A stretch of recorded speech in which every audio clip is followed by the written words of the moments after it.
Om Swastiastu. Halo anak-anak, berjumpa dengan Pak Deda.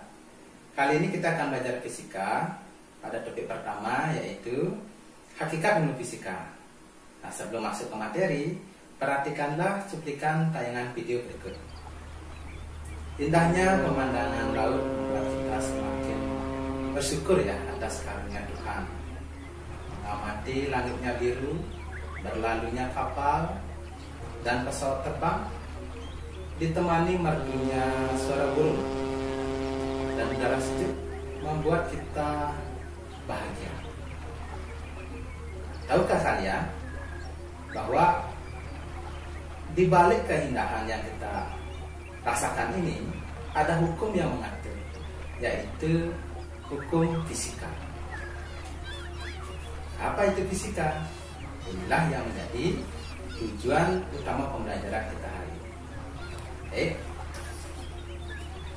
Adapun tujuan pembelajaran yang akan kita capai yaitu yang pertama, menjelaskan hakikat ilmu fisika, menjelaskan peranan ilmu fisika, menjelaskan metode ilmiah, menjelaskan sikap ilmiah, dan menjelaskan keselamatan kerja di laboratorium. Baiklah, masuk materi. Mari simak video selanjutnya. Check it out. Ilmu fisika. Apakah yang dimaksud dengan ilmu fisika? Fisika berasal dari bahasa Yunani dari akar kata physis yang artinya alam. Fisika adalah cabang sains atau ilmu pengetahuan alam yang mempelajari tentang materi dan energi serta keterkaitannya. Pada hakikatnya, fisika dipandang sebagai produk ilmiah, fisika dipandang sebagai proses ilmiah, dan fisika dipandang sebagai sikap ilmiah. Apa maksud dari ketiga hakikat fisika ini? Simaklah video selanjutnya. Hakikat fisika yang pertama yaitu fisika dipandang sebagai produk ilmiah. Seorang ilmuwan ketika mencari informasi atau mendapatkan informasi, tentu informasi yang diperoleh sangat beragam dan banyak. Maka dari itu, ilmuwan mengkategorikan informasi-informasi yang didapat ini ke dalam produk ilmiah. Dalam bentuk apa saja produk-produk ilmiah ini? Dalam bentuk yang pertama, ada fakta, kemudian ada konsep, ada prinsip, ada hukum, ada teori, model, dan yang terakhir rumus. Mari kita bahas satu persatu. Fakta. Fakta itu adalah benda atau fenomena alam yang diamati oleh indera dan bersifat umum. Artinya apa? Setiap orang yang mengamati fenomena atau benda-benda ini pasti merasakan hal yang sama. Berikutnya, konsep. Konsep itu adalah gagasan atau abstraksi fenomena atau gejala alam dengan sifat-sifat tertentu. Setelah konsep, itu ada prinsip. Prinsip itu adalah hasil generalisasi hubungan antara konsep yang satu dengan yang lain yang berkaitan. Itulah disebut dengan prinsip. Berikutnya, hukum. Hukum di sini bukan hukum karena sanksi ya. Hukum dalam fisika itu artinya generalisasi prinsip spesifik dan memiliki kebenaran yang teruji melalui eksperimen. Setelah hukum ada teori. Teori itu adalah generalisasi umum dari berbagai prinsip yang saling berhubungan. Selanjutnya, model. Model itu adalah representasi dalam bentuk visual, baik benda maupun fenomena. Selanjutnya, rumus. Rumus itu adalah persamaan atau formula matematika dan hubungan antar variabel daripada konsep, prinsip, hukum, atau teori. Jadi inilah informasi-informasi yang didapatkan oleh ilmuwan dalam bentuk produk ilmiah. Selanjutnya, hakikat fisika dipandang sebagai proses ilmiah. Ilmuwan ketika ingin memperoleh ilmu pengetahuan tentunya harus melalui tahapan-tahapan atau langkah-langkah berurutan atau sistematis yang harus dilalui oleh ilmuwan, disebut dengan metode ilmiah. Apa saja urutan langkah-langkah pada metode ilmiah? Pertama, observasi. Selalu diawali dari observasi.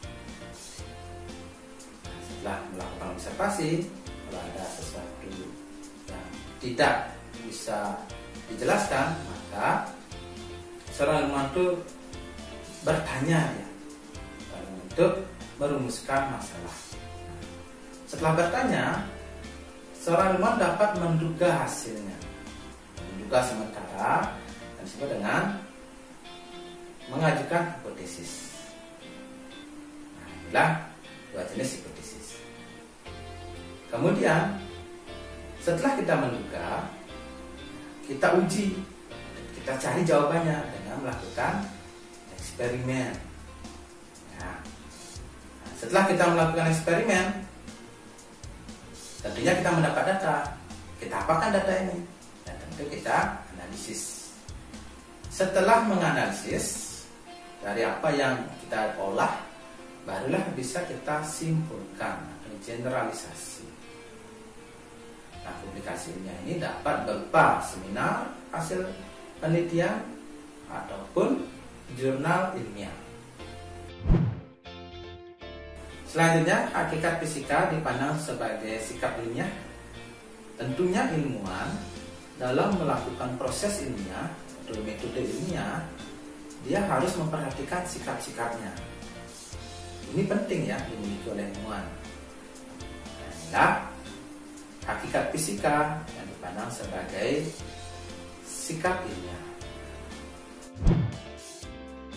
Setelah kita membahas hakikat fisika sebagai produk ilmiah, sebagai proses ilmiah, dan sebagai sikap ilmiah, mari kita bahas cabang-cabang ilmu fisika.